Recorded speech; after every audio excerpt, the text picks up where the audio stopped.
You found it. Your home for the best content on your favorite team, the Fighting Tigers of LSU. Do us a favor. Subscribe to the channel. Leave your comments below. Be sure to smash that like button.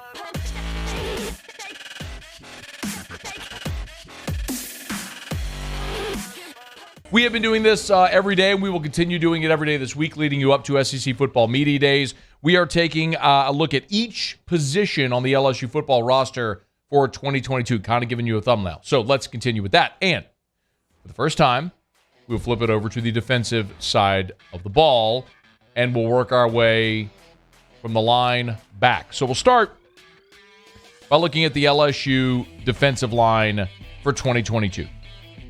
This is and has to be the unquestioned strength of the LSU defense entering 2022, and maybe even the entire roster entering the 2022 season.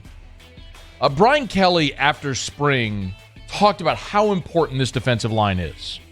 You can't take anything for granted. We're in the SEC, and the SEC West there's great players and there's great recruiters, and we have to do a great job just to keep up with the proliferation of talent in this league. So we've got to work really hard at it. We've got some good players, but we got to continue to recruit to that front.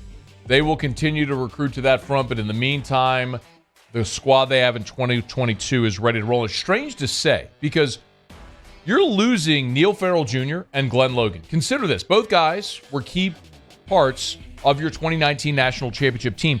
In his career, Neil Farrell played in 52 games with 21 starts. Glenn Logan played in 51 games with 37 starts, meaning they played in a combined 103 games with 58 combined starts. You lose those guys, and you might even be stronger this year. Now, you also lose Joe Evans and Sony Fanua to the transfer portal. And while those guys weren't starters, what they did give you was veteran depth. So that's where there might be one potential sort of crack in the vase, to steal a line from the great Mike D, if in fact it happens on this team. If you get an injury, instead of having a very veteran backup, you have a younger backup, but that still might not be a problem on this team. You start with Maason Smith. Last year, 5-star, number 1 player in the state of Louisiana. All he did was earn freshman All-SEC honors, battled some injuries, started 4 games, played both tackle and end as a true freshman in the SEC, rocking that number 0. And Maason Smith did talk about during spring what he's looking to improve on this year. I've definitely been in that weight room. Getting stronger, that's a big part about playing the SEC West and ain't high school no more. You can't just throw everybody around. And strength ain't gonna always get you everywhere, so definitely technique and thinking more tactical. And I'm just trying to progress my game day by day, which is getting in the weight room, technique, listening to what coach tell you. All that's gonna take me a long way. So I just been doing that and trying to perfect my game every single day. When I lose a rep, I get mad. It's because I'm hard on myself. The multiplicity with guys like Maason Smith who can play inside and out gives Matt House flexibility with whatever front he wants, because it's not just Maason Smith. There's also Jaquelin Roy, and yes, we finally get to say his name correctly. 10 tackles for loss and 3.5 sacks a year ago. Let me say that again. 10 tackles for loss and 3.5 sacks as a backup a year ago. And then there's Jacobian Guillory, who's a 335-pound space eater. Can you imagine what this defensive line would look like if Apuaika were still here?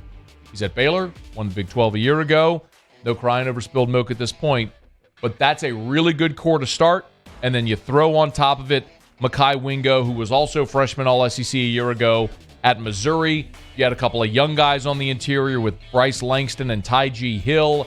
And you got not only experience, you got talent, and you got depth on the interior. And that's before we even talk about what's on the outside. But Jamar Cain, he is going to have flexibility in Matt House to use multiple fronts here, because most of the guys I just mentioned can play inside or out. Now, speaking of the outside, of course, you start with one of the best defensive end tandems in college football. Ali Gaye returns for a 5th season of college football. He had 9.5 tackles for loss and 2 sacks a year ago. He's flanked by B.J. Ojulari. 11.5 tackles for loss and led LSU with 7 sacks. That means your 2 starting defensive ends returning combined for 21 tackles for loss and 9 sacks, and they're a year older, a year stronger, or a year wiser, a year more veteran.